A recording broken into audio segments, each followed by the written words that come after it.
بسم اللہ الرحمن الرحیم۔ السلام علیکم ورحمۃ اللہ وبرکاتہ۔ آپ کے مسائل اور ان کا حل پروگرام میں آپ تمام حضرات کو خوش آمدید۔ میں آپ کا میزبان مولانا محمد عاطف سدوزوئی، اور ہمارے ساتھ آپ کے سوالات کے جوابات دینے کے لیے مفتیان اکرام کا ایک پینل موجود ہے جو آپ کے سوالات کے جوابات دیں گے۔ سب سے پہلے ہمارے ساتھ موجود ہیں مولانا مفتی اشفاق احمد صاحب۔ اس کے بعد دوسرے نمبر پر ہمارے ساتھ موجود ہیں مولانا محمد صافی صاحب، جن کا تعلق جامعہ حاضہ سے ہے اور یہ جامعہ حاضہ کے قدیم اساتذہ میں سے ہیں۔ محترم ناظرین، اگر آپ کو کوئی بھی شرعی مسئلہ درپیش ہو تو آپ کمنٹ سیکشن میں اپنا مسئلہ تحریر کریں یا بذریعہ واٹس ایپ ارسال کریں۔ آپ کا جواب انشاءاللہ اگلے سیشن میں دے دیا جائے گا۔ اب ہم چلتے ہیں سوالات اور جوابات کی طرف۔ تو میرا پہلا سوال مولانا مفتی اشفاق احمد صاحب سے ہے کہ مردان سے عبد الرحمن بھائی پوچھتے ہیں کہ عورتوں کا آرٹیفیشل انگوٹھی پہننا یا ہاتھوں پر کڑے وغیرہ پہننا یا بالیاں وغیرہ پہننا کیسا ہے؟ تو یہ جو زیورات ہیں آرٹیفیشل، اصل میں عورت کا جو زیورات کے ساتھ دلچسپی ہے وہ تو ظاہر ہے اس کی فطرت کے اندر داخل ہے، اور عورت کو سونے اور چاندی کے ساتھ بڑی محبت اور دلچسپی رہی ہے، اور ہماری شریعت بھی اس چیز کی اجازت دیتی ہے کہ عورت بناؤ سنگار کرے، اچھے کپڑے پہنے، زیورات پہنے، سونا اور چاندی پہنے، البتہ یہ ہے کہ اس کی زکوٰۃ ادا کرے۔ لیکن زمانے کے گزرنے کے ساتھ ساتھ جب سونا اور چاندی مہنگا ہو گیا تو مارکیٹوں کے اندر یہ جو آرٹیفیشل زیورات ہیں وہ کثرت سے آ گئے ہیں، تو اس لیے جو ہماری اسلامی بہنیں ہیں ان کو بار بار یہ سوال پوچھنا پڑتا ہے۔ تو یہ جو آرٹیفیشل زیورات ہیں یہ کسی چیز کے بھی بنے ہوئے ہوں، چاہے وہ لوہے کے بنے ہوں یا تانبے کے بنے ہوں یا پیتل کے بنے ہوں، عورتوں کے لیے پہننا جائز ہے۔ البتہ یہ ہے کہ انگوٹھی کے بارے میں یہ ہے کہ انگوٹھی پہننا جائز نہیں، انگوٹھی صرف سونے کی ہو یا چاندی کی ہو، باقی اس کے علاوہ جو کڑے ہیں یا بالیاں وغیرہ ہیں یا کنگن ہیں وہ پہنے جا سکتے ہیں، لیکن یہ ہے کہ آرٹیفیشل جو انگوٹھی ہے وہ خواتین کے لیے پہننا جائز نہیں ہے۔ اس کے ضمن میں ایک چیز اور بھی سمجھ لیں کہ مرد کے لیے سونا اور چاندی پہننا جائز نہیں ہے، چاہے وہ اس کے لیے کوئی زنجیر پہنے یا اس کے لیے کوئی انگوٹھی چاندی کی ہو یا سونے کی ہو، تو وہ بھی جائز نہیں۔ البتہ یہ کہ جو چاندی کی انگوٹھی ہے اس کے لیے علماء نے لکھا ہے کہ وہ خالص صرف چاندی ہی نہ ہو، بلکہ یہ ہے کہ اس کے اندر نگینہ بھی لگا ہوا ہو، اور دوسرا یہ کہ وہ 4.5 ماشے سے کم ہو۔ تو خواتین کے لیے آرٹیفیشل جو زیورات ہیں ان کا پہننا جائز و درست ہے سوائے انگوٹھی کے۔ دوسرا سوال مفتی محمد صافی صاحب سے ہے کہ محمد طلحہ پوچھتے ہیں کراچی سے کہ نماز جنازہ میں فرائض کتنے ہیں؟ نماز جنازہ میں جس طرح دوسری نمازوں کے لیے کچھ شرائط ہوتی ہیں، کچھ فرائض ہوتے ہیں، کچھ ارکان ہوتے ہیں، کچھ مستحبات ہوتے ہیں، سنتیں ہوتی ہیں، اسی طرح نماز جنازہ میں بھی جو ہے نا کچھ شرطیں ہیں اور کچھ فرائض ہیں۔ تو نماز جنازہ کے جو فرائض ہیں ان میں سے سب سے پہلا اور سب سے اہم فرض جو ہے وہ 4 تکبیریں ہیں، جن کے بغیر نماز جنازہ نہیں ہو سکتی۔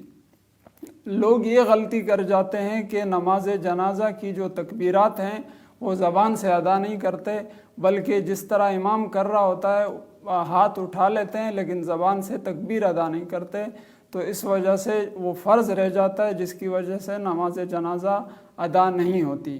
اور قیام ہے دوسرا فرض، جس طرح دوسری تمام نمازوں میں قیام فرض ہے، اسی طرح نماز جنازہ میں بھی قیام فرض ہے۔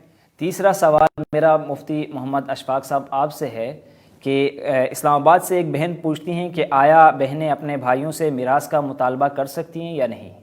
جی بالکل، بہنیں اپنی بھائیوں سے میراث کا مطالبہ کر سکتی ہیں، اس لیے کہ میراث جو ہوتی ہے وہ والد صاحب کی طرف سے یا والدہ کی طرف سے ہوتی ہے۔ تو جس طرح کوئی شخص اگر مر جاتا ہے تو اس کی جو جائیداد ہے یا اس کا جو پیسہ ہے یا جو بھی چیزیں ہیں اس کے اندر جس طرح اس کے بیٹے حقدار ہیں وراثت کے، اسی طرح سے اس کی بیٹیاں بھی وراثت کی حقدار ہیں۔ تو اگر بہنیں اپنے بھائیوں سے وراثت کا مطالبہ کرتی ہیں تو بالکل حق بجانب ہیں، اور بھائیوں کو ان کی جو وراثت کا حصہ ہے وہ ان کے حوالے کرنا چاہیے۔ ہماری شریعت سختی سے اس بات کا حکم دیتی ہے کہ بہنوں کو جو وراثت ان کی بنتی ہے، ان کا جو حصہ بنتا ہے، ان کے حوالے کیا جائے۔ چوتھا سوال میرا محمد صافی صاحب آپ سے ہے کہ کراچی سے صاحب سوال کرتے ہیں کہ جمعے کے دن دوسری اذان کا جواب کیوں نہیں دینا چاہیے؟ حدیث شریف میں ہے اذا خرج الامام فلا صلاۃ ولا کلام، کہ جب امام ممبر پر آ جائے خطبے کے لیے تو اس وقت نہ کوئی نماز ہے، نہ ذکر و تلاوت ہے، نہ کوئی درود شریف پڑھ سکتا ہے، اور نہ وہ کسی کو سلام کر سکتا ہے، نہ سلام کا جواب دے سکتا ہے۔ اسی لیے اذان ثانی کا، یعنی جو جب ممبر کے اوپر خطیب بیٹھا ہو خطبہ دینے کے لیے تو اس وقت بھی جو اذان ثانی ہو رہی ہوتی ہے اس کا جواب دینا اس حدیث کی روح سے نہیں دینا چاہیے۔ پانچواں سوال میرا مولانا مفتی اشفاق احمد صاحب آپ سے ہے کہ لاہور سے سہیب احمد صاحب نے پوچھا ہے کہ آیا آڈیو یا ویڈیو کلپ میں سجدہ تلاوت کی آیت مبارکہ سننے سے کیا سجدہ واجب ہوتا ہے یا نہیں؟ آڈیو یا ویڈیو کی جو آیات ہیں سجدہ تلاوت کی، اس سے تو سجدہ واجب نہیں ہوگا سجدہ تلاوت۔ البتہ یہ کہ اگر کسی بھی اسٹوڈیو کے اندر یا کسی بھی جگہ کوئی شخص بذات خود بیٹھ کے تلاوت کر رہا ہے اور وہ تلاوت لائیو نشر ہو رہی ہے، اور تو وہ پھر جو سننے والے ہیں ان کے اوپر سجدہ تلاوت واجب ہو جائے گا۔ لیکن یہ ہے کہ اگر کوئی کیسٹ لگی ہوئی ہے یا کوئی آڈیو ہے یا ویڈیو ہے وہ ریکارڈڈ ہے، تو ریکارڈڈ جو آیات سجدہ تلاوت ہے ان کے سننے کی وجہ سے سجدہ تلاوت واجب نہیں ہوتا۔ چھٹا سوال میرا مولانا مفتی محمد صافی صاحب آپ سے ہے کہ خضدار سے محمد داؤد صاحب پوچھتے ہیں کہ بہویں بنانے کا شرعی حکم کیا ہے؟ جو عورتیں بھویں بناتی ہیں ان کے بارے میں حدیث میں سخت وعید ہے، اور آپ صلی اللہ علیہ وسلم نے لعنت فرمائی ہے ایسی عورتوں پر۔ آپ کا ارشاد عالی شان ہے، ایک روایت میں ہے کہ لعن النبی صلی اللہ علیہ وسلم الواصلۃ والمستوصلۃ والواشمۃ والمستوشمہ۔ آپ صلی اللہ علیہ وسلم نے لعنت فرمائی ان عورتوں پر جو بال جوڑنے اور جڑوانے والی ہیں اور جسم گودنے اور گدوانے والی ہیں۔ تو اس حدیث کی وجہ سے بویں بنانا بھی وہ ناجائز ہے، جائز نہیں۔ ساتواں سوال میرا مولانا مفتی اشفاق احمد صاحب آپ سے ہے کہ اس فیصل آباد سے ایک بہن پوچھتی ہیں کہ عدت میں نکاح کرنا کیسا ہے اور اس کا حکم کیا ہے؟ عدت کے معنی مدت کے آتے ہیں اور کئی طرح کی عدتیں ہیں، لیکن زیادہ تر جو دو عدتیں ہیں ان کے اندر خواتین کو یا مرد حضرات کو شبہ ہو جاتا ہے۔ ایک عدت وفات ہے اور دوسرا عدت طلاق ہے۔ عدت وفات اس کی جو مدت ہے وہ 4 مہینے 10 دن ہے، اور جو عدت طلاق ہے اس کی جو مدت ہے اگر وہ خاتون حیض والی ہے تو اس کی جو مدت ہے عدت کی وہ 3 حیض ہے، اور اگر اس کا حیض آنا بند ہو گیا ہے اور وہ آئسہ ہو گئی ہے تو اس کی جو عدت ہے وہ 3 مہینے ہے۔ اب اس عدت کے دوران چاہے وہ عدت وفات ہو یا عدت طلاق ہو، اس کے اندر کسی بھی خاتون کا یا کسی بھی مرد کا کسی خاتون کے ساتھ عدت کے دوران نکاح کرنا جائز اور درست نہیں ہے۔ اگر کسی نے بغیر ان کو معلوم نہیں تھا یا کوئی مدت کے بارے میں معلوم نہیں تھا، انہوں نے نکاح کر دیا تو وہ نکاح باطل ہے۔ لیکن اگر جان بوجھ کر عدت کے دوران نکاح کیا ہے تو وقت کے قاضی کو لازم ہے کہ وہ ان کو سزا دے۔